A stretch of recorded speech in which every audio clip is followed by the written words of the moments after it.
Number 2, God works through partnership. When Deborah called Barak to lead the battle, he refused to go without her. He saw in Deborah what many already knew. She was brave, wise, and confident in God's voice.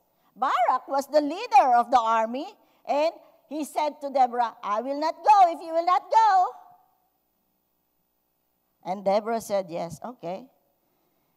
She did not hesitate. She went to the battlefield not because she had to, but because she believed in God's mission and the power of partnership. That's why I don't want to go on visitation alone. I'm asking you, please go with me. But it's okay. When I visit people, they're happy, but they would be happy to see somebody from the church. I'm the pastor. That's my job.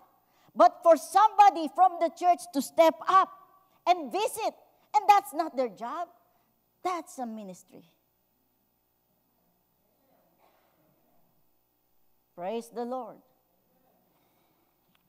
So I asked Miss Madeline, schedule visitation, email these people, and tell them the schedule. So when you receive an email and you think you're not up to it, you are the one that God is calling.